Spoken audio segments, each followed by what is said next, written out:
coffee. We're going to go ahead and get started this morning. Thank you so much for being here. Another packed house this morning, bright and early, 8 a.m. Thanks again for coming out to celebrate team. We call this our annual meeting and celebration.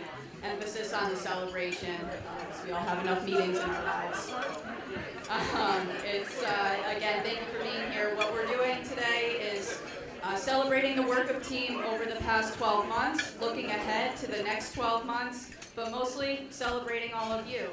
Team can't do what we do without the support of our entire community.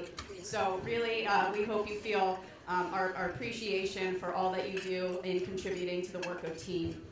I would like to take a moment this morning to thank our sponsors who have made this event possible. First, the Valley Community Foundation. We have Nancy Valentine, the board chair here.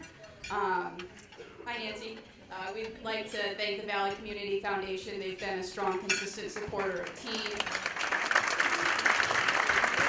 They inspire us with the word valleyness, and I think we all, this is valleyness. This is filling a room with supporters and generous people. Valleyness is overflowing our collection box for Toys for Kids. And we at Team try to embody valleyness every day. So thank you again to the Valley Community Foundation for inspiring us all. Secondly, the Haynes Group. We've got Tom, Kathy, Patrick here. Tom and his team have also been big supporters. They've really set the bar high for community involvement. They've gotten their hands dirty moving food with us, and have jumped in anytime team has needed their support, including hosting a massive fundraiser for those impacted by the flood at Quarry Walk. So we appreciate Ames Group.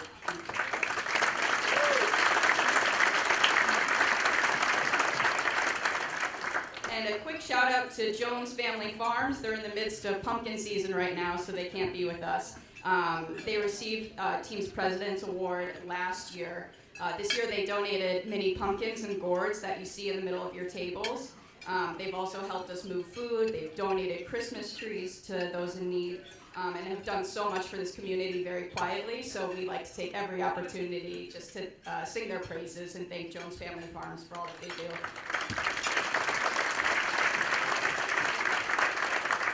And you are welcome to take home the pumpkins and gourds, one lucky person from your table. And lastly, I'd like to just give a shout out to our local, state, and federal elected officials here in the room today. We've got Ansonia Mayor David Cassetti, Bethany's First Selectwoman Paula Cofrancesco, Beacon Falls First Selectman Jerry Smith, Seymour's First Selectwoman, the lovely Anne Marie Jagonis. Lovely. Oxford's First Selectman George Temple. Woodbridge First Selectman Micah Cardozo. State Representative Nicole Claritas Ditria. State Representative Jason Perillo. And we've got Lou Mangini from the office of Congresswoman Rosa DeLauro. There he is. And Jimmy Tickey from the office of Congressman Jim Himes. And Shelton's Mayor Mark Loretti is here. So thank you again for showing up for team and for all that you do day in and day out for our communities. I now have the honor of introducing Team's president and CEO. You know him, you love him, you probably have a selfie with him. It's David Morgan.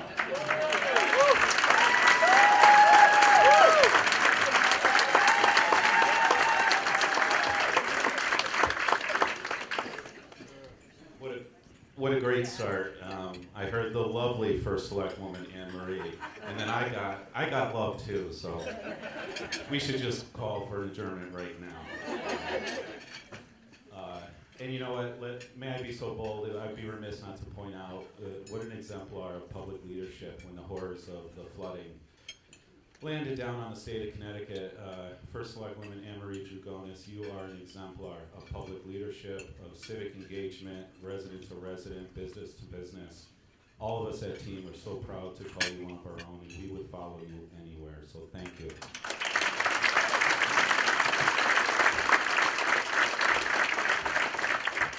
Well, good morning, everybody. On behalf of the Team Board of Directors and the staff, we want to welcome you to year number 59, 59 years as a private, not-for-profit, helping human services organization. And we don't say this with arrogance, we say this with great responsibility, that we are not just another not-for-profit, we are actually codified in federal statutes, federal law, as well as the state of Connecticut statutes, as the regionally designated anti-poverty agency, community action agency, focused on all walks of life, all income strata, with a keen commitment to maintaining the strengths and unique flavor of every community, and to revitalizing distressed communities. It's specific to what every unique local community needs and wants for themselves and their loved ones, from residents to the public and private sector.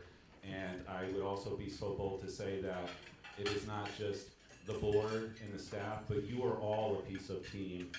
I could grab any one of you to come up here and talk about the part of Team that is within you and what you have done to make and leave a mark well beyond our fleeting time here on Earth, this thing we call teaming. So we're really grateful that you've carved out the time.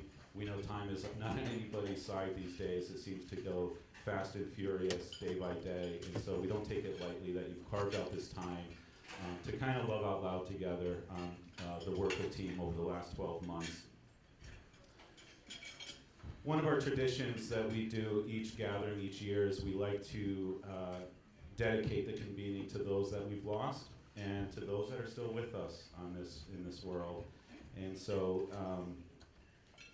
our hearts, will continue to go out to the loss of life from the horrors of the August 18th flooding, the lives that were lost in Oxford, and the 3 lives in total, 2 in Oxford and 3 in total when the August 18th flooding.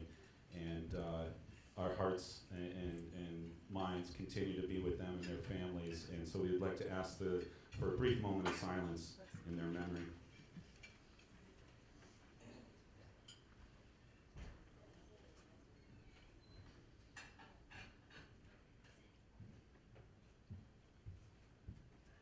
And we want to dedicate this convening to the first responders.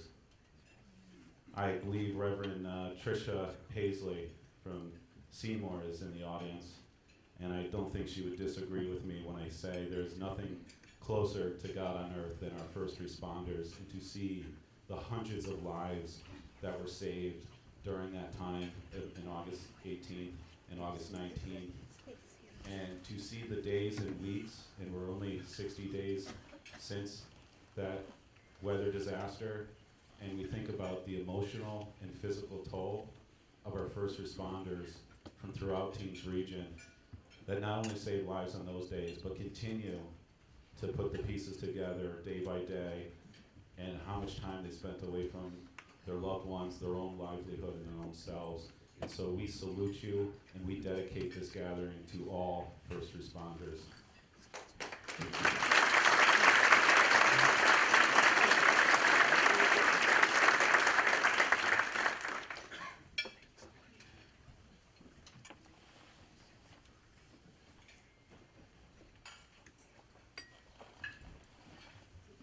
Sorry about that.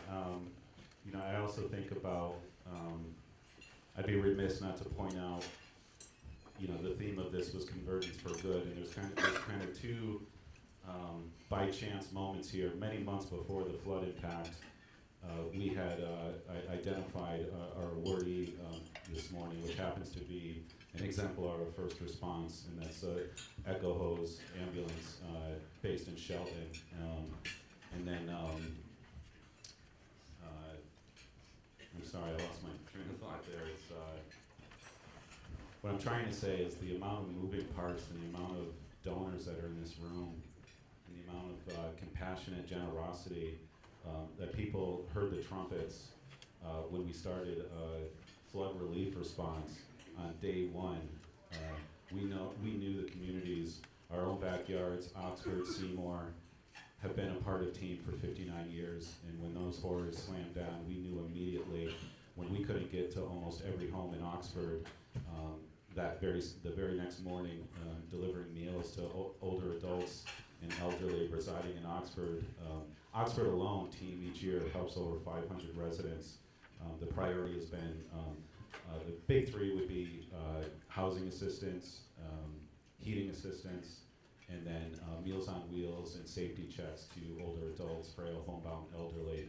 And when you saw the loss of 6 bridges in Oxford and the inability to get to all these homes, we knew very quickly in Oxford and in Seymour and many other towns and cities that our lives and our communities were going to be changed forever. And so when we started that flood relief response, and we committed to 100% of every dollar donated would be direct assistance, no 29 cents off the dollar to admin, no 11 cents, not even a penny to get it. When you think about $300 million of property damage on homes and business and on Connecticut, many would say, why would we even want to step onto this field?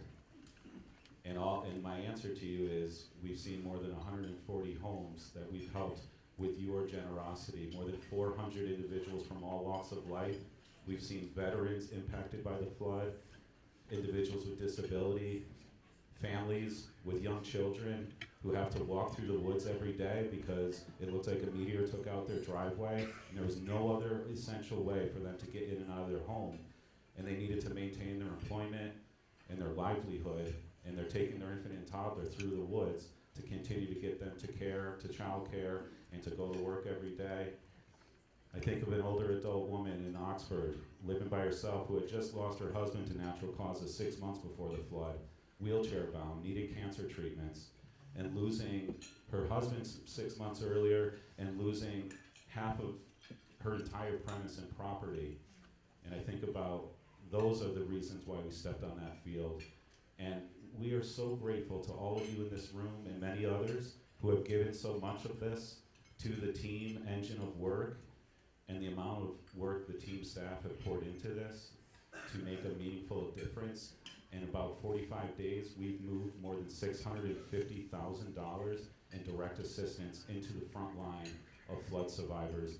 We could not have done that without the team staff, and we could not have done that without your immense generosity in donating that. So we want to thank you so much.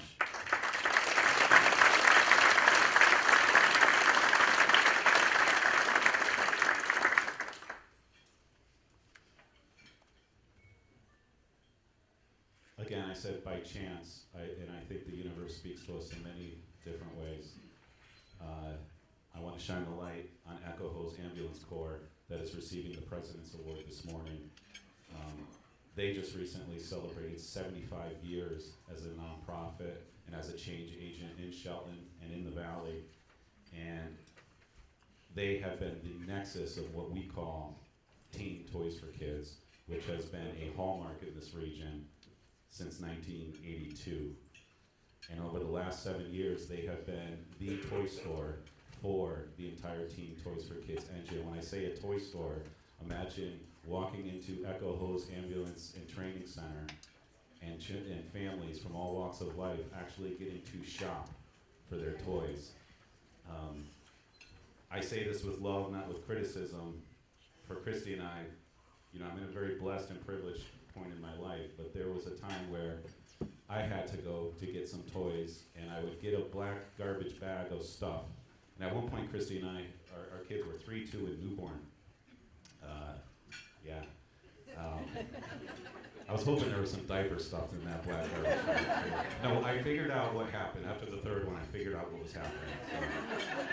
So, but what I can say to you is you think about the parent empowerment and the sense of dignity and the sense of choice, and so to be able to walk into this majestic space and obviously build personal connections with families from all walks of life. 2,000 kids every holiday season, from all cultures, all backgrounds, the Valley and beyond, from Milford all the way up to Naugatuck and Waterbury and the entire Core Valley. And the idea that you can walk, what my 2-year-old daughter wants, and I can pick and choose, and what my 8-year-old son, and so forth. And so they really have been a key in that, and they never skipped a beat throughout the COVID-19 pandemic. we still made the magic happen with the team volunteers and staff. But Echo Hose, you were the nexus. You were the place that said, no, we are not going to let a pandemic get in the way of this. We're going to continue to make the magic happen. And please, don't short. You look at the engine of work of team, from housing to child care and transportation and mental health. And, you know, David, you spend a lot of time talking about toys. What are we talking about? Never overlook the sense of a convergence for good. I challenge all of you to think about all the different moving parts. You have over 200 donors, over 300 volunteers, over 100 drop-off sites, businesses and banks and churches, city halls, public and private sector, setting up shop, donors from libraries, banks, all coming together to create this convergence for good. And so I say with loving agitation, what if we took that same vitriol, that same focus, and applied it to some of these deep complexities such as housing and mental health and transportation, where we can really sustain what is so beautiful in some of our communities and how to revitalize what is missing in some of our communities. I challenge all of us to think in that context beyond the toys. And I'm going to tell you, I've met many families and I've met many kids over the years. Never underestimate the power of making the magic happen with Team Toys for Kids. You think about parents who are working their butts off, just trying to balance the checkbook, pay the rising electricity utility rates, the rising food inflation, 11 to 17%, trying to pay the mortgage and rent. And then this time of what should be love and compassion and kind of slowing down and enjoying the holiday season, I challenge you to think about that from a parent's lens. It actually becomes a time of increased stress and, oh my gosh, I've got to make magic happen that morning, and on top of paying for my mortgage or my rent and so forth. And I think we can all agree that those stresses can actually spill down into the kids. And think about kids going into the schools, and you think about the social environment and the good and the bad and the ugly of growing up and the stigma of the haves and the have-nots. You get one shot at that. You don't get to turn the clock back. And that's what the Team Toys for Kids does. So I challenge you to think in those contexts of it's more than just the toy. And look how dangerously good we are at that convergence for good. And look no further than this. I'm biased. I work at Team. But look no further than this little slice of Connecticut. We can actually make a difference. This state's going to sink without a housing fix. We can actually fix housing right here in our region of Team. People talk about food insecurity as a state and across the country. We can actually eliminate food insecurity right here in this region. People talk about transportation.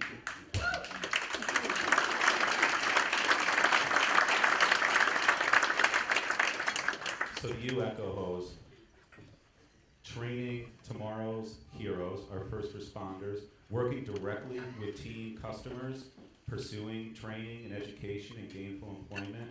We are so grateful to provide you with the President's Award of Team Inc., which goes to an organization that has made a profound impact over many years throughout the work of Team. So I'd love to ask Mike, Joe, Matt, and the entire Echo Hose team, State Representative Jason Perillo, Mayor Mark Loretti, if you don't mind, I'd love for you to come up here and stand alongside them as we recognize Echo Hose Ambulance with the Team President's Award.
very grateful for everyone's support.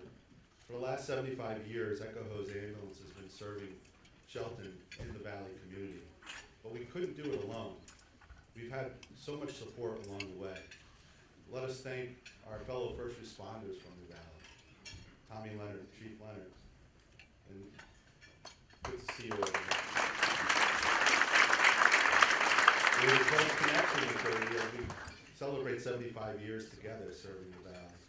And to all our first responders in the room, whether you're from Seymour or Ansonia, Oxford, Beacon Falls, you all work very hard each and every day. And we work together as a team. And it's very fitting that this organization was named Team 59 years ago, because that's what this Valley is all about. It is about valleyness, and I've worked in a couple other communities, and I can tell you that there's nothing like the Valley. I remember growing up as a kid and people saying, "Oh, you're from the Valley." Yes, I am, and I'm really proud to be from the Valley.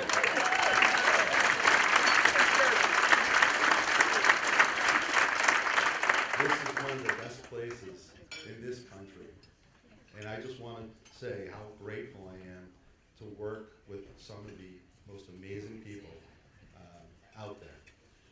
Matt Halavna is our education director, Cindy Vitale, volunteer EMT, board member, and one of our instructors, volunteer Steve Schwartz, volunteer board member and one of our instructors, and longtime volunteer John Kooris, our treasurer and volunteer for about 30 plus years.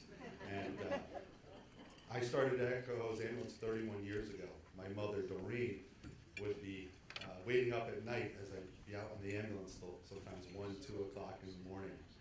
And I'd wake my parents up as I'm running out the door at 2 a.m. But I appreciate their support, because without her trust and letting me do this at 16 years old, I don't think I'd be where I am today. So, thank you.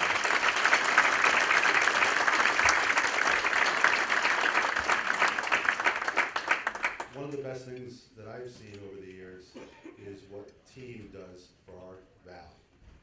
And one of the most special things of my career was walking into that toy store the first time when we got involved in the toy drive. And I remember driving an ambulance full of toys down to Ansonia. And we were going in and out of businesses, and we had our Christmas hats on. We were picking up toys from businesses across Shelton. And I walked into that factory in Ansonia, and it was amazing. And I knew what the Valley was about when I saw that. And we go inside people's houses each and every day, and we see a lot of different things. We see sadness, we see poverty, we see children that don't have enough food, elderly that don't have heat, people that struggle each and every day. But Team has always been there to help each and every one of those people that need help in our Valley. And I could pick up the phone at any point in time and say, "David, we have somebody that needs some help," and they are the first ones to respond. So together, Echo Hose Ambulance with Team, with the Valley Community Foundation, with the Chamber, with the City of Shelton, with our Valley partners, we couldn't do it with each and every one of you. So thank you very, very much. And we're very, very grateful for the support.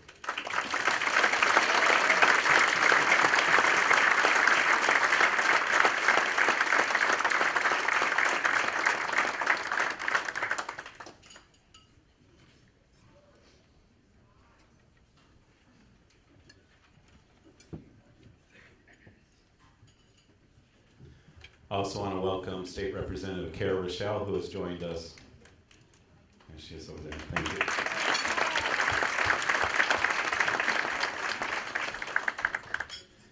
So 3 things today. Number one, very quickly, Team programmatically. Number 2, Team financially. And number 3, going to lean into on housing. There's a lot in our annual report. We're really proud of it. The summary is on the table. There's a lot in there. A lot in there around housing, childcare, mental health, transportation, food security, community revitalization, creating the conditions and creating vehicles for change, neighborhood by neighborhood, community by community, the public public and private partnerships to, again, take what is going really well in communities, reimagine and strengthen some of the blind spots neighborhood by neighborhood. And so that is our executive summary in there.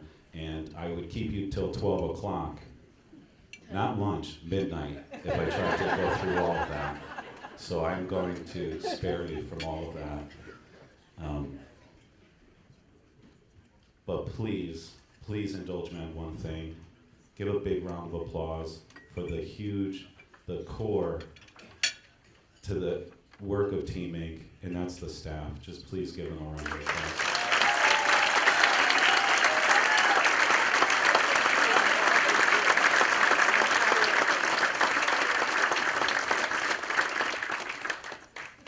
Thank you so much. It's just a real privilege and a blessing to serve them, and I would follow them anywhere. Our financials, year after year after year, we continue to have flawless audits of our financial statements, our state federal audits, our federal audits, and what I really want to lift here is and I'm not complaining, I'm actually bragging, but the increased level of painful scrutiny and accountability for the use of coronavirus relief funding to address the devastating impacts and the long-term impacts of what the coronavirus pandemic had at an individual and organizational, both municipal and private organizational, and as well as communities and neighborhoods. And nobody, the U.S. Treasury guidance was very complicated, and we all remember as when relief was coming, nobody wanted to make the front page of the paper for the wrong reasons. And on top of that, it created almost, in my humble opinion, a sense of paralysis of the use of coronavirus, whether it's CARES Act and ARPA funding and so forth. What I'm here to say to you is that, as we were going through yet another year of extensive scrutiny and auditing, as we should be, again, I'm bragging, I'm not complaining, I want to tell you that to the penny, we didn't leave a penny on the table through the lens of Team Inc. and its receipt of coronavirus relief funding and the transformative impact it has had on communities, on individuals who, especially individuals who were already written off the list before any cognizance of a pandemic. I mean, we saw all economic strata, middle, affluent. People were raiding the toilet paper off everything. And so if you were already written off the list, it got really scary and really very vulnerable and lost. And we're just really proud of Team Inc.'s ability as a board and staff to really turn the corner at all those levels with the use of coronavirus relief funding. And to the penny, its allowability, its eligibility for use through coronavirus, flawless audit. On the back of our report, you'll see, and again, we get this every year, but I really want to amplify that when you think about, you'll see it on the back there, and it was just 3 weeks ago, Cohn Resnick, a major auditing firm, presented to my Team Inc. board of directors our audit results. Material weaknesses, 0. Significant deficiencies, 0. Non-compliances, 0. Financial findings, 0. Questions costs, 0. Any audit findings, 0. We didn't even get a management letter. If you're familiar with that, you're familiar with that. If you're not, it's kind of like, hey, you're good, but there's some things we want you to think about and be mindful of. When we come in, and they come in like, I feel like our financial team is here, and it's like the ink hasn't even dried, and then they're coming in for the next year's audit, right? But with great responsibility, we welcome scrutiny and accountability. And again, we hope you share and own this as well, because as I said earlier, you are part of Team. We can't do this without you. And so we didn't even get a management letter. So it's a real testament to the work of Team. And I really want to highlight the program level people around allowability and eligibility and use, but I especially want to highlight the finance team at Team Inc. Just give them a round of applause.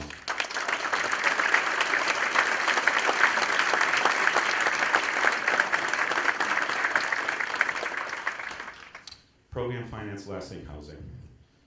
You know where Team Inc. is at housing. It's our primary community convening issue. It's our primary advocacy and education issue. At risk of oversimplifying this, 2 major areas. We need to increase the supply of housing options that meets all walks of life, all economic strata, older adults, millennials and Gen Zs finding themselves struggling with being the generations who can't call a place a home, can't have that access to capital and build generational wealth like all the generations before them. Older adults look at me in the eye. Not too long ago, doing a round table with a group of older adults at a church in Oxford, 79-year-old woman looked at me in the eye saying, David, I raised my family. My loving husband, he's passed away. My family's moved out. They can't afford to call a home in Oxford. I am alone in this oversized home. I can't even afford to downsize in the very community that I loved my husband for so long and raised my family. I'm not indicting Oxford, I'm actually indicting the entire state of Connecticut, and it's a national problem. I'm just sharing with you one story of countless that Houston, we have a problem. We are going to sink without a housing fix. And again, we can go on, well, it's a national thing and it's very complicated. I'm telling you, the numbers, all roads lead to housing. People coming into team, working there, hardworking people, like I said, older adults. Where is the housing supply? My dear colleague, Nicole Russo, amazing leader at the national and state level, runs a phenomenal corporation, Microboard in Seymour. Anybody remember Teddy Ruxpin?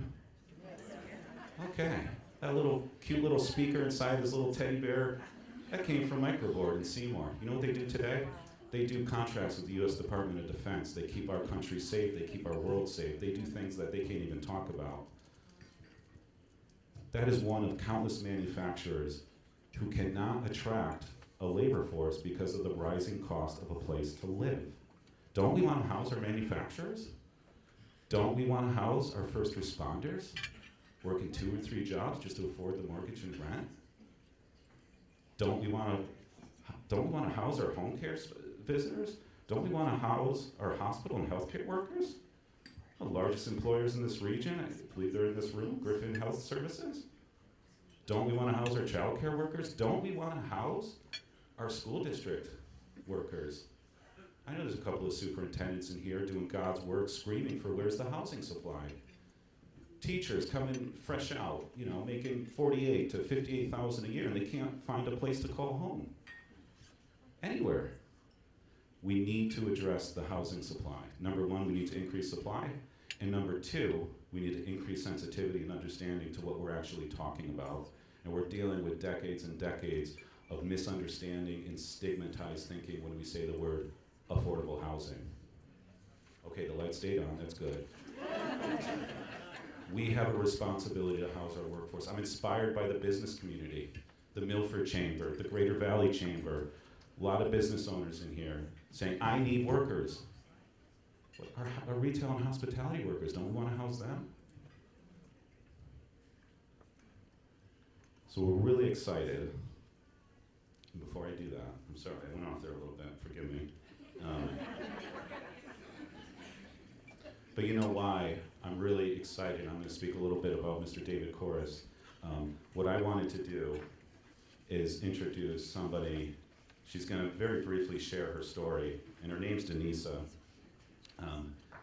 Her and her husband and 2 kids, they just came to the States from the country of Albania in Southeast Europe in the Balkans. 10 days, it was, and I don't want to take her story away, but I just want to set it up for you that her and her husband and 2 kids came to the States and made that decision. Denise was doing God's work in human services and government work for 9 years. Her husband doing critical work as well.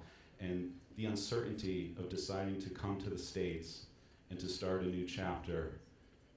And only 10 days here in the States, ran into Team Inc. You guys heard of Team Inc? and then it gets better. She actually is now working at Team Inc. And when I met her, I call it MBWA. I mean, I like letters after people's names, but management by walking around. The higher you go, you could lose track of what really matters most. And again, there's nothing more critical than the people you surround yourselves with. I don't care how beautiful your buildings are and all that stuff. Surround yourself with exceptional people, and boy, the rest just falls right into play. And when I met Denisa, And I was listening to her story, and she had just started at Team Inc. probably about 2 weeks in. And I was doing my undercover thing, you know. It was just so powerful. And so no good deed goes unpunished. I asked her if she'd be willing, right, Mayor? I asked her if she'd be willing to just briefly share about her story connecting with Team, and then what it means to immediately jump on the other side of the fence as a change agent working at Team. So takes a lot of courage. I hope she knew that she could say no. I'm very paranoid or nervous that with my great authority that it was a Mission Impossible question. I even asked lots of supervisors around, like, hey, could you kind of ask on my behalf and all that stuff. So Denisa, please come on up and share your story with the group.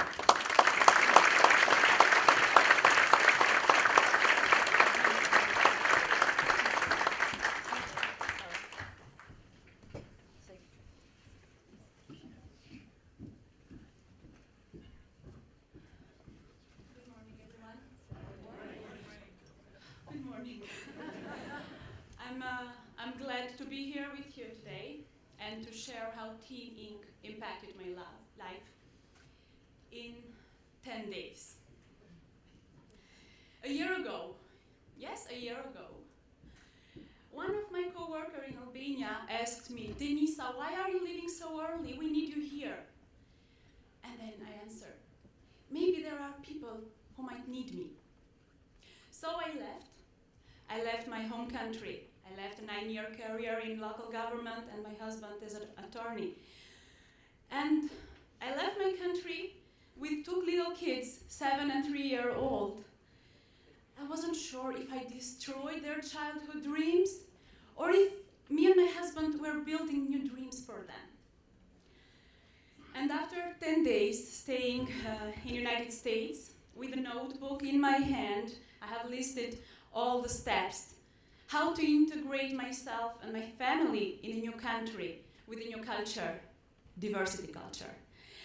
So, and I had, with a thought in my head, it's not a shame to ask for help. I knocked to Team Inc. door, and I went there just to seek help, how to fill out or where to submit my health benefits application. So I was feeling so comfortable. I was feeling so grateful when I saw a person in front of me. So a girl who was supposed to be my caseworker listened to me carefully, with no bias, professionally. And she was surprised, and at the same time she was worried. I have 10 days in the United States.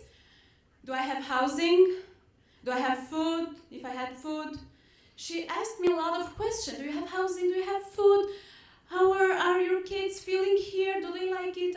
You have a 3-year-old son? Is he enrolled in childcare? And I said, yeah, I know you have a Head Start program. I'm going to enroll him there. So I have housing, and I'm thinking to apply for SNAP. But so after she ensured that I had everything, so the basic needs, she captured something. So in the notebook, something was missing. I needed a job. And she referred me to Team Inc. website. Take a look, Denisa, and see if it's something for you there.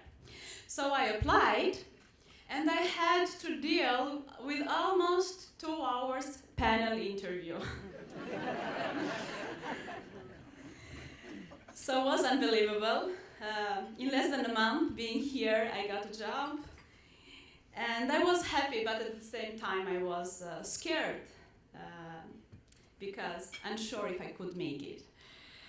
So Team Inc. put me in the most wonderful environment that I could have never imagined.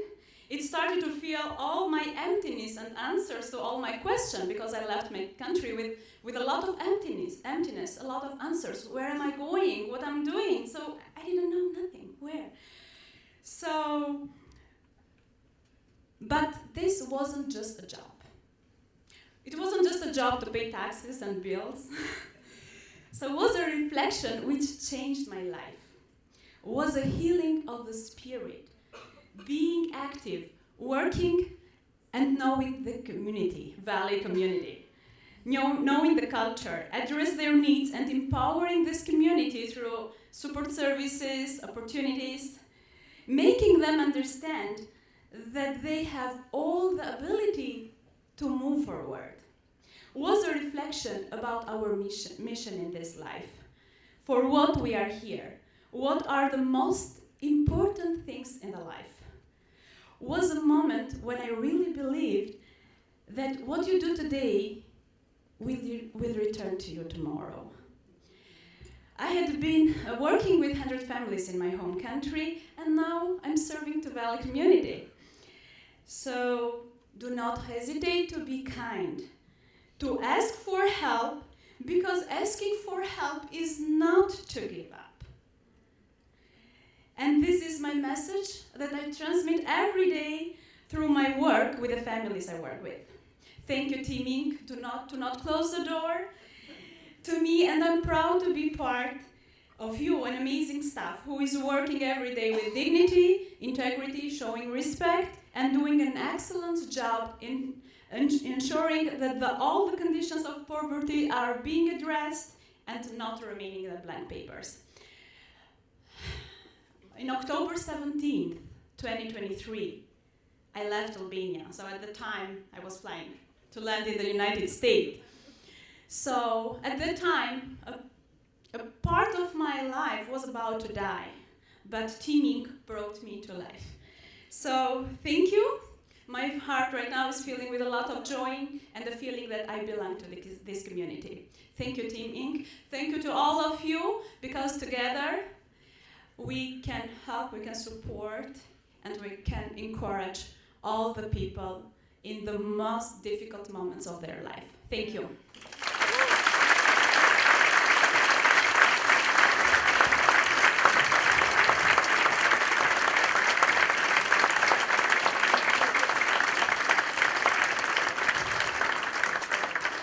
I don't feel bad about asking her to do that at all. Senator Blumenthal, that's a tough act to follow. Woo. So I have the real, thank you so much, Denise. Like I said earlier, I'd follow the staff anywhere. Real honor to have U.S. Senator Richard Blumenthal come by to recognize Team in our 59 years. Senator Blumenthal in multiple chapters has always been a bedrock to our work on the ground here. Especially most recently, very appreciative of, we've always had the co-creating ideas and loving agitations with our towns and cities around housing, food security. You'll see a piece in there around Project Manna. That would not have been able to happen without Senator Blumenthal's leadership and advocacy. And most recently, Team Inc. as a nonprofit, as a community action agency, navigating minute by minute the complexity of the FEMA and SBA, the flood response and long-term recovery. It's just, we're just a nonprofit, but getting the guidance from Senator Blumenthal and his staff has really helped us navigate some of the deepest complexity of the horror of the August 18th flood. So please, we're really honored and would love for you to come up and say some brief words.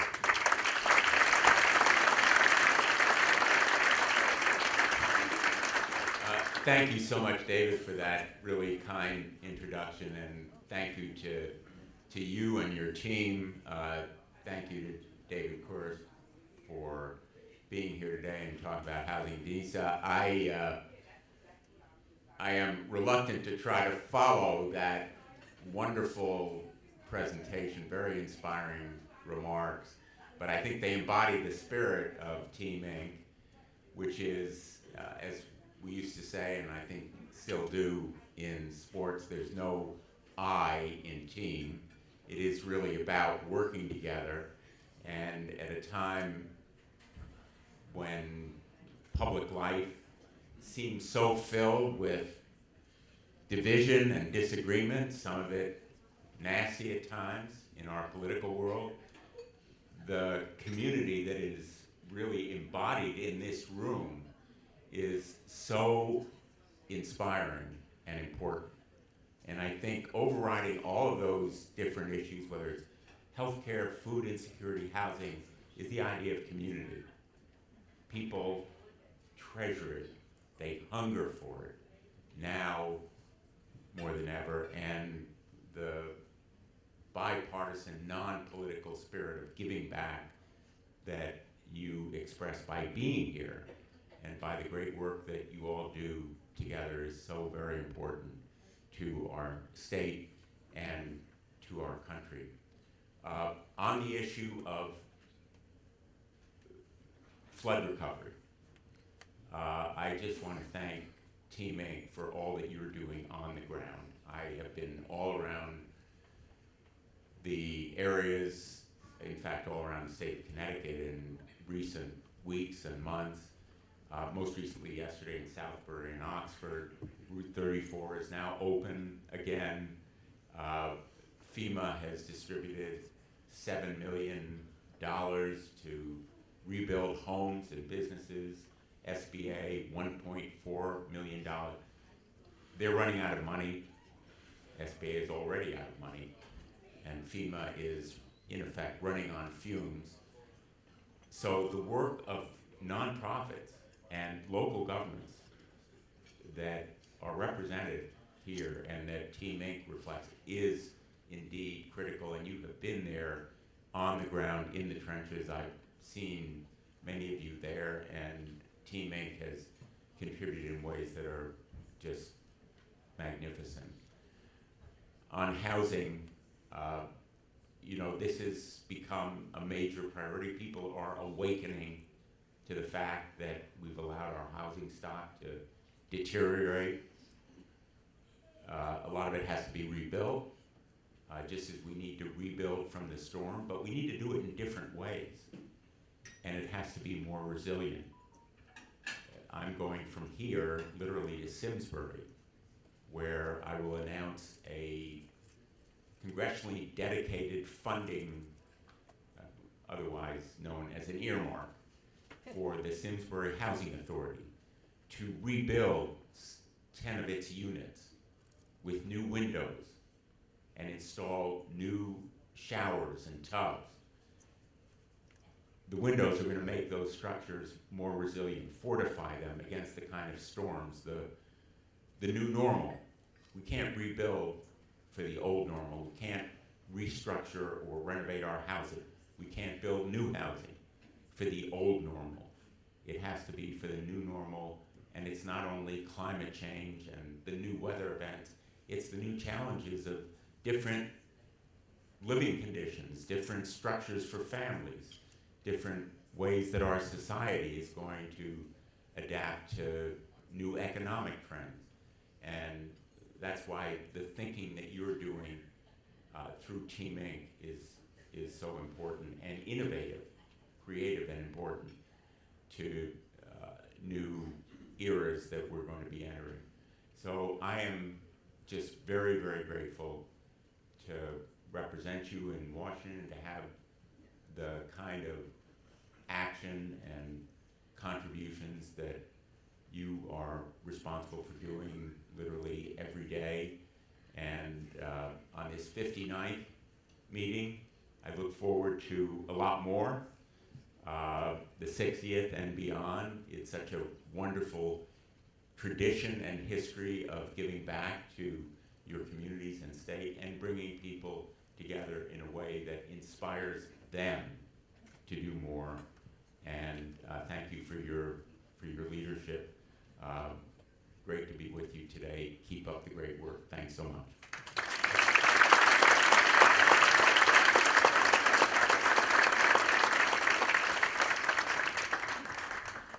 Thank you so much, Senator. Our featured speaker for the next 25 minutes, and then we'll close right before 10 o'clock, Mr. David Kooris. And again, I told you, housing. We hope today sparks some next steps.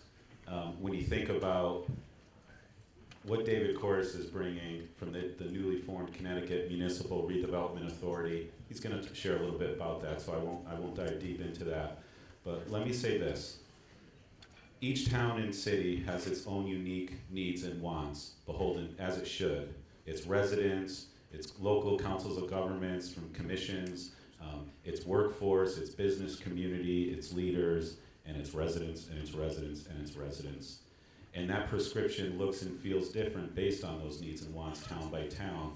And this is an exceptional opportunity. Mr. Kooris just got appointed as the executive director in July. This was codified right before the pandemic, and it includes two basic things: keen technical assistance on housing supply creation, and actual resources, actual dollars that municipalities that are willing to opt into it. And so team is very much with you and all of us.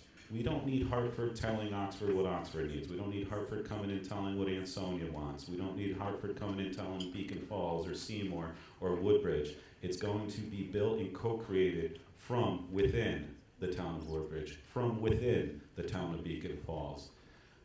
We need money, and we need technical assistance, and we need dedicated technical assistance.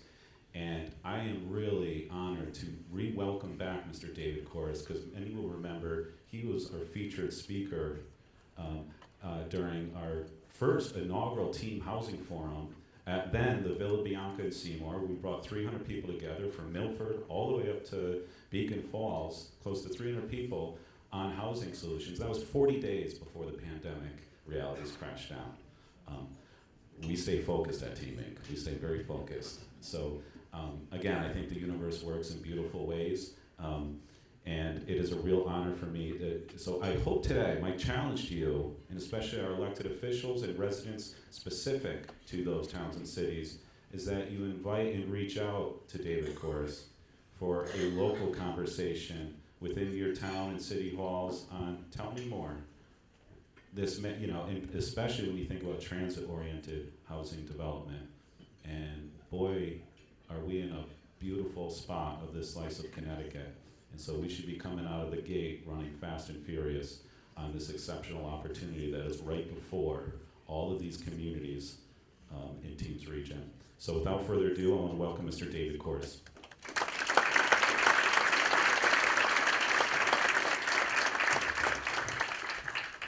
Morning, everyone.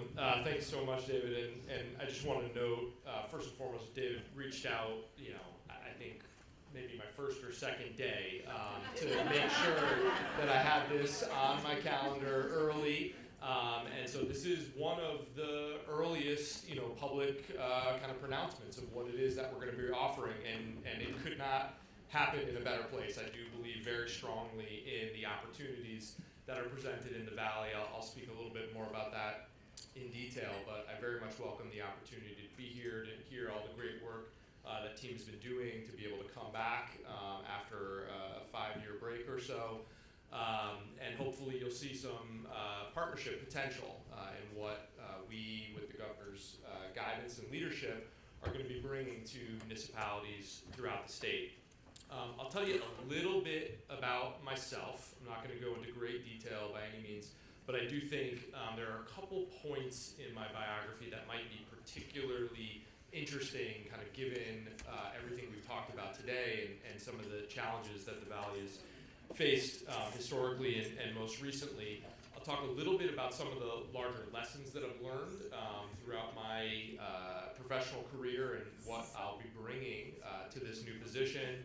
Talk a lot about how the Municipal Redevelopment Authority is structured and how it is that we will actually operate and bring support to communities, and then a little bit about how I think that's particularly relevant to the Valley.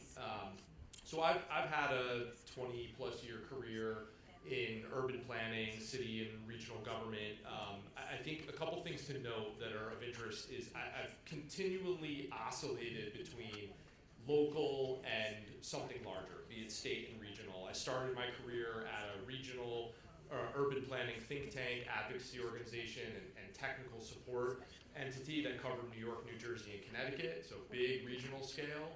Then I was the economic development director for the city of Bridgeport. Then I worked at the state level up to deputy commissioner of the Department of Economic and Community Development, and then back at the local level in the city of Sanford, where I've lived for the last 18 or so years, and now back to the state level with this new quasi-public authority.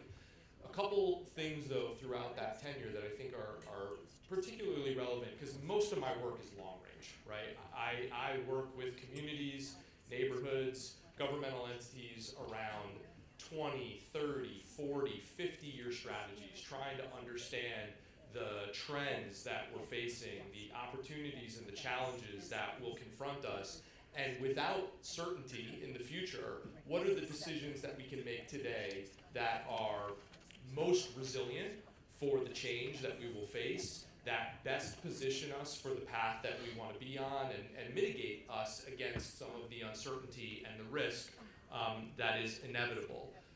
But in doing so, I've also had to be confronted with short-term need. So when I started as the director of the Office of Planning and Economic Development for the city of Bridgeport, which was a phenomenal opportunity.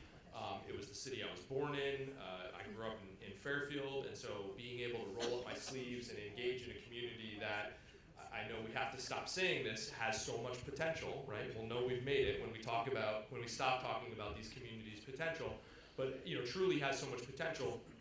It was a phenomenal, professional and personal opportunity for me. I started in the city of Bridgeport, I think it was probably about 45 days before Superstorm Sandy, and then ended up having to work on the ground in tremendous effort to recover from the hundreds of units of public housing that were no longer habitable, the roads that we now knew were going to increasingly flood, the stormwater management system that was inadequate for the new storm intensity that we'd be facing. And so after my time in Bridgeport, I was the first director of resilience at the State Department of Housing. And my job was to help communities, particularly in Fairfield and New Haven counties, think about ways to rebuild by design. And that was built on a federal program with the same name that we couldn't just reconstruct as what was. We had to take the opportunity presented by the disaster to rebuild by design, to be better suited for whatever would come next. And that focus on resilience, I think, was crucial in understanding not just the acute shocks that would face our communities, the hurricane, the pandemic, the terrorism attack, right? That one-time instance that would absolutely set us off course, but the chronic stresses that would challenge our ability to get back on course. So when I would look at Sandy and I would look at my hometown in Fairfield and I would look at my birthplace and professional home in Bridgeport, and I would see house after house who had lost power for the same 10 days or 9 days, whatever it was. They all lost the contents of their fridge, but the folks down by the beach in Fairfield could go to the supermarket the next day, restock the fridge. The folks living in Marina Village in the south end of Bridgeport didn't have that luxury because that underlying chronic stress compromised their ability to respond to the acute shock and made them less resilient than we needed them to be. I started as the president of Stamford Downtown, which is essentially a city within a city, a special taxing district that covers the urban core in Stamford, which I ran for the last 5 years. I started also about 45 days or so before the pandemic and before everything shut down. And as a representative of all the small businesses and property owners within the core of that city, we had to struggle to think about how we were going to evolve when our complete raison d'etre was to bring people together, right? To bring people together at events, to bring people to downtown shops, to bring people to downtown restaurants. And our major initiative, we were kind of unique as a special taxing district. We neither received COVID relief funds as a sort of block grant through government because we were not a municipality or a state agency or a county. We were also ineligible for payroll protection funds or other funds that were dedicated to private entities. So we had no COVID relief funds. So we had to work with ingenuity and policy, and the way we did that was to evolve the way the city approached the public rights of way and how we used public space. And long short of it is we created over 1,000 new outdoor dining seats so that we could create this opportunity for restaurants whose indoor capacity was constrained to be able to recoup that revenue by seating outside. And we ended up becoming a regional destination as a result of that. And I'm very proud to say we did not have a single restaurant closed during COVID. And downtown Stamford is actually net positive, almost 15% in the number of restaurants. We had 95 going into COVID, and we have over 110 today. And that was just due by policy interventions, flexibility on behalf of city government, advocacy on behalf of our organization, working through that challenge to be more resilient to whatever would come next. So a few lessons that I've learned that will translate into kind of what I'm doing today as it relates to housing and economic development within our communities. And absolutely, I guess I should probably start by saying housing is a component of our economic development strategy, right? Housing absolutely underpins our employers' ability to attract employees, our shops and retailers' ability to have a built-in consumer base. It is integral, and I can share certainly anecdotes in the history of Connecticut's relatively recent past where corporate relocations were canceled because the workforces that were meant to relocate here looked at our housing stock and said, no thanks. It's pretty long on 1970s and 80s colonial, and it's pretty expensive, and I'm looking for something a little bit different.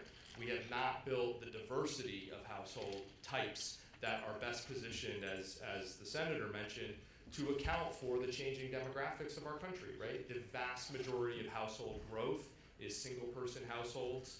We do not have, I don't have the numbers right off the top of my head, but I'm sure you all can have access to them. I can certainly share it after the fact. But the number of households that are, 2 parents and a couple kids have diminished significantly over the last several decades, which is what it is.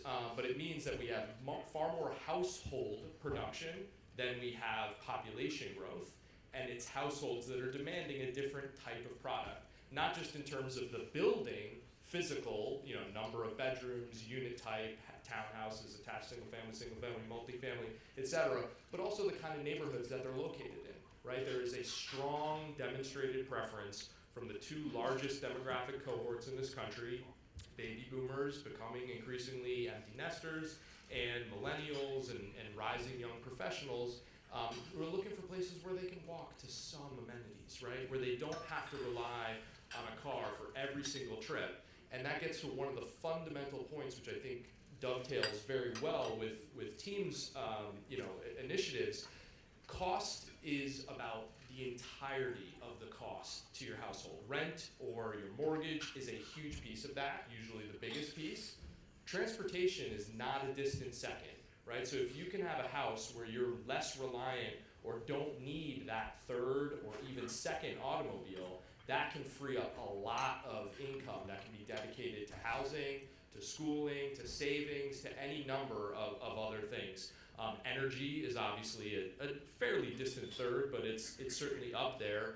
We can do a lot, as the senator said, in terms of resilience and windows, but also renewable energy, district heating and cooling. There's all kinds of strategies that I've worked on in cities and towns throughout the region that can help reduce those costs for the individual household.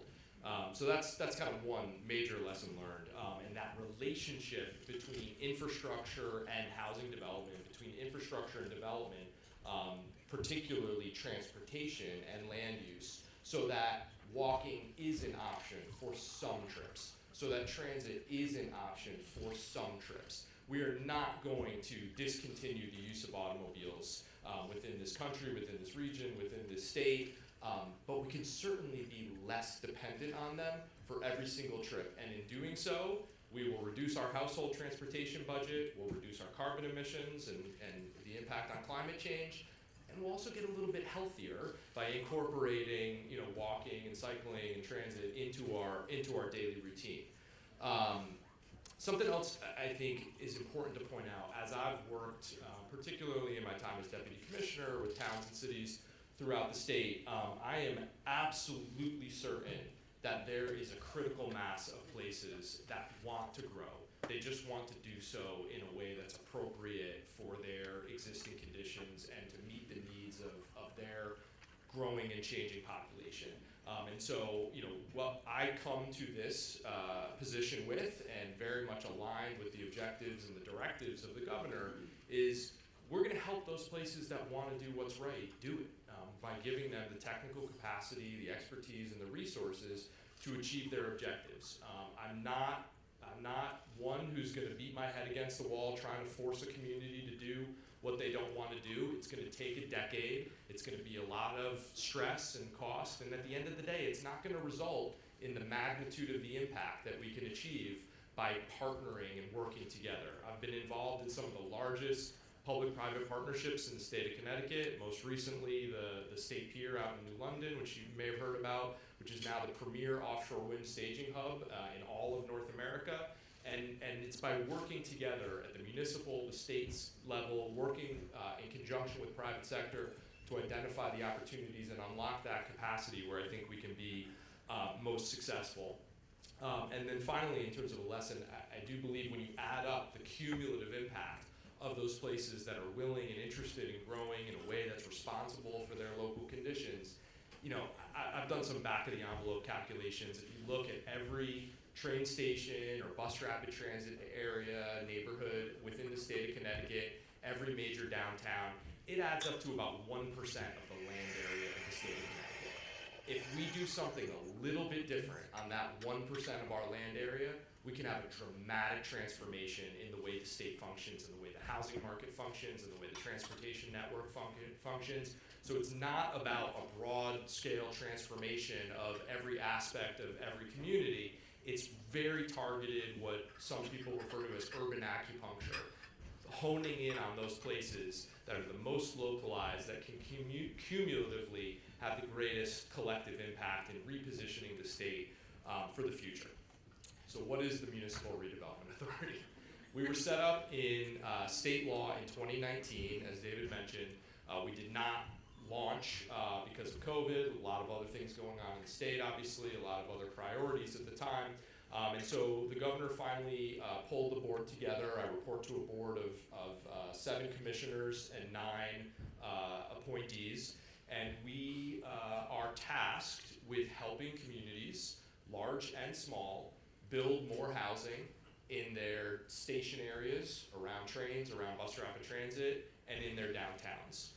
We do so, first and foremost, by the communities raising their hand to ask for assistance and support. And I have been incredibly encouraged. My first day on the job was July 29th. In this limited time, I've started going around the state. I am confident that by the end of this year, we will have at least 10 to 15 municipalities that have taken the first steps to head down this path together. So the first step is the local legislative body of the municipality passes a resolution to work with us, just to raise their hand, to engage with us, to work towards housing creation in your downtown or your station area. Once the municipality takes that step, then we look at the zoning. We have absolutely no authority over the zoning. We don't override the zoning. We don't supplant local authority. The Planning and Zoning Commission still exists. The local process for land use regulation is unchanged. But we look at it and we determine whether or not, by statute, it will create a substantial amount of additional dwelling units. Substantial obviously means something very different in a smaller community, in a mid-sized town, than in a large city. If it does, we check the box. If it doesn't, we offer to provide technical support to get it to a place where we feel it meets that threshold in coordination, close coordination with the local municipality. Once the zoning is certified in your downtown or your station area, then we enter into a memorandum of agreement or understanding with the local elected official to designate a development district. And that district is very localized. It's within a half a mile of your train station, or it's in your downtown if your downtown does not have rapid transit. And once those boundaries are set, then projects within that geography can apply to us for funding. We can fund housing, transit-oriented development with a mixture of uses. We can fund site development, acquisition, remediation, demolition. We can fund infrastructure under the auspice of development or redevelopment. So anything that is uniquely positioned to unlock the potential of that particular project. It might be gap financing in form of a low-interest loan directly to the developer. It might be a brownfield remediation grant to the municipality. It might be an infrastructure project because there's an off-site intersection that needs to be upgraded to accommodate an increase in traffic. We can respond in a wide diversity of ways that's best suited for the unique opportunities and challenges of that place. Over the longer term, I think the ways in which that we are going to most greatly add value is through marketing of those development opportunities. We have a lot of communities around the state that have zoned for development but are not seeing the developer interest. We can absolutely help with that. But I think the biggest thing that I hope that we will do, and I'm going a little bit out on a limb here because I don't know if we're going to be able to bring this vision to fruition, but my hope is that if you have one of these districts, that we will proactively navigate the development potential of that district through as much of the state regulatory process as possible. Office of State Traffic Administration, State Historic Preservation Office, Stormwater Management, Flood Management Certification. I want all of that to be pre-permitted for the development that you as a municipality have said that you will allow. I don't want individual developers to come in and say, okay, the zoning's in place, but now I have all these subsequent hurdles at the state level. We want it to be as easy as possible to develop in those limited, targeted areas where the municipality has created a consensus to accommodate that growth. So what does this mean for the Valley? I'm a strong believer in the Valley. I've spoken, I think, very highly of the opportunity that exists here. I think the Valley is something special. I think there's a feeling that you get when you cross the Commodore Bridge, when you kind of start weaving through the hills in Beacon Falls. It feels fundamentally different than I think a lot of the state around it. And I think it's rare to have something that is so different yet so close. And that is a huge, huge asset. And I think there's a lot of people that want the opportunity to live in these unique towns and villages with their historic downtowns in a beautiful natural setting that is very close to the Northeast Corridor, very close to the employment centers and the economic opportunities of the metropolitan region, yet feels like a world away. I think the Valley will have, I don't know if I'll bet on this, but I think the Valley will have the greatest contiguous cluster of municipalities working with the Municipal Redevelopment Authority.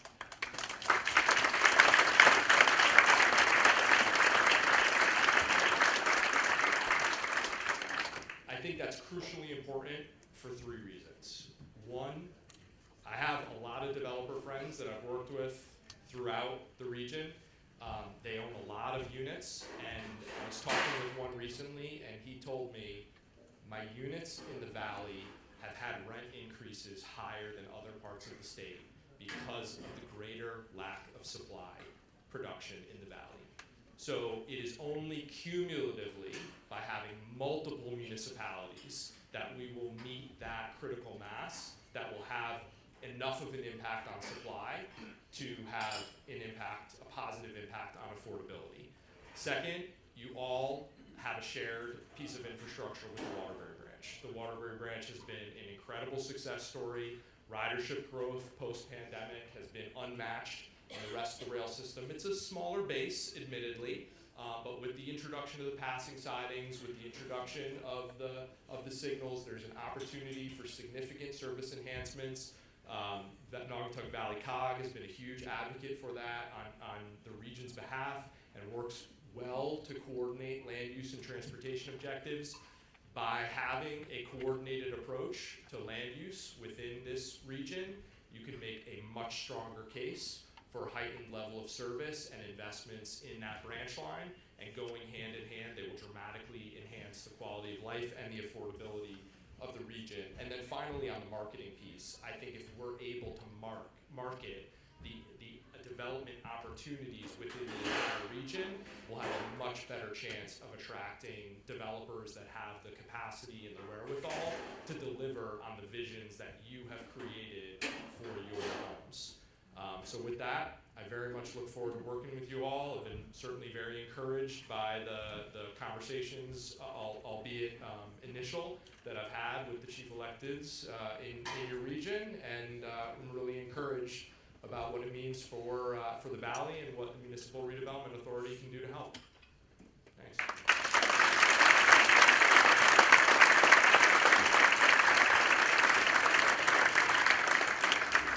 David Kooris, everybody. Thank you so much, David. Last year and a year before that, the Department of Housing Commissioner Salem Bruno has spoken here, is also the vice chair on the Municipal Redevelopment Authority. And so you think about what Mr. Kooris brings, just so many more tiles to the larger mosaic of creating housing supply and solutions. And to have literally just 2 days ago, Commissioner Bruno with Milford Mayor Genatasio speaking around housing supply and housing creation. And again, maintaining the uniqueness of our local town, but then taking an aerial view and seeing, to Mr. Kooris's point, there is no larger opportunity anywhere in Connecticut. I get around a little bit, and there's nothing more wide open here. As Mr. Kooris knows, I mean, we had Beacon Falls here this morning. We had Seymour here this morning. We have multiple builders and developers in this space that own a lot of acreage right around the train stations. When you think about the Waterbury branch line, our actual sponsor here today from the Haynes Group, Tom and Pat and Kathy and many others. So there is a constellation here. In many years from now, we will look back and know that type of success was because of this region's ability to bring people together and say, we can do this. Let's forget about all the distractions at the larger level. We can actually do this. And we're going to do it. So really thankful for you, David. I know your switchboard, there's going to be some next steps, and we're going to be bringing you back here. And so much gratitude. Just want to bring up the Corey Walk slides. I can't see the thing, but some images of the Music Fest, my closing remarks here. That time is around September 6th, give or take, but I guess what I'm trying to say here, I get a little nervous trying to talk. This is nonpartisan, what I'm saying. The world always tries to divide us and exploit us and plunder us, and then, you think about everybody wins from that except us. So remember that. Everyone's trying to get your attention. I think about so many people from all walks of life who came together at the Team Inc. Flood Response Fundraiser at Corey Walk. We had a significant challenge to raise $100,000 on that one day that would be matched dollar for dollar by the Haynes Group and Mr. Tom Haynes himself. And we had to do it pretty fast and furious with very little time, while at the same time responding minute by minute to the devastating horrors of the flood impact. And again, this is a nonpartisan comment. We had Governor Lamont himself, an ensconced Democratic governor, coming to what I would say a top 5 or 6, Republican town. I've seen more former President Trump flags in that town than any other. And I live that because from 11 a.m. to 2 p.m., and I hope you can see the images, it was so much loving out loud and so much fellowship and camaraderie. And I know I'm biased, but very much how Team Inc. is wired. We don't care your political affiliation. We don't care your race, ethnicity, your background. There is so much opportunity here when you think about what was mastered from that 11 a.m. to 2 p.m.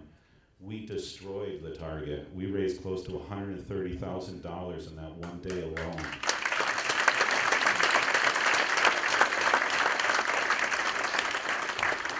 And at risk of getting in trouble here, because we've had so many donors, the love and the memory of Denise DeCenzo and the Denise DeCenzo Foundation and hundreds of others. I know her husband Wayne Widow is here, and residents and people saying, I don't have a lot, but I have $40.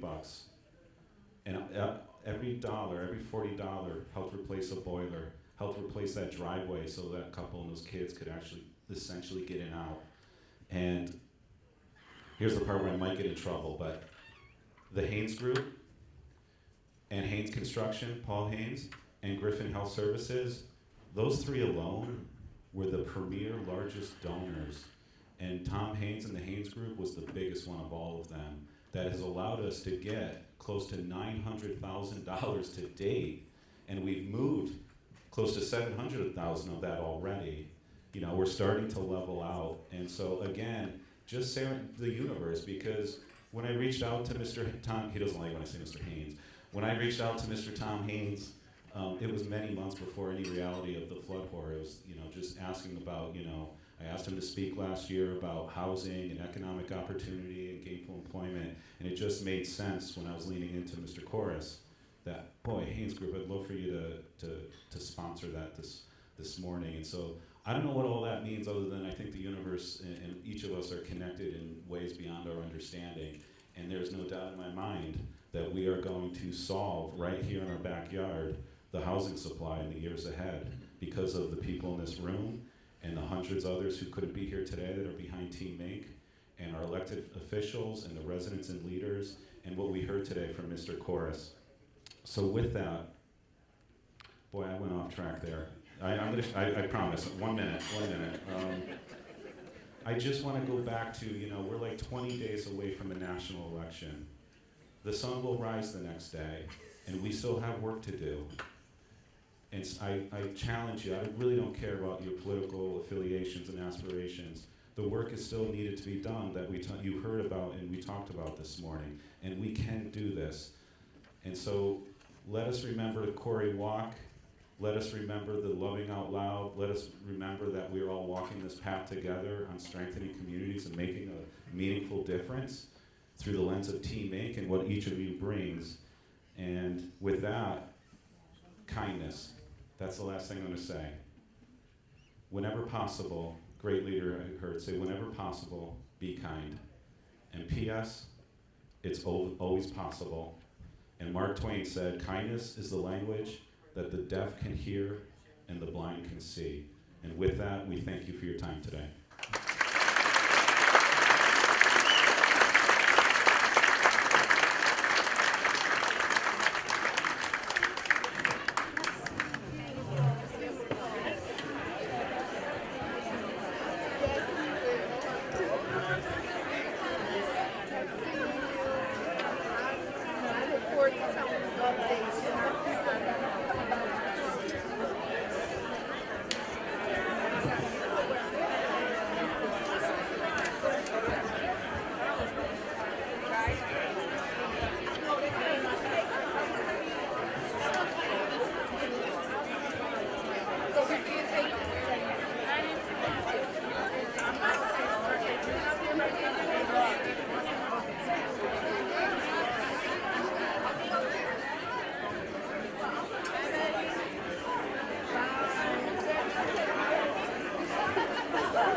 Excuse me. Sorry, if I could just slide past you.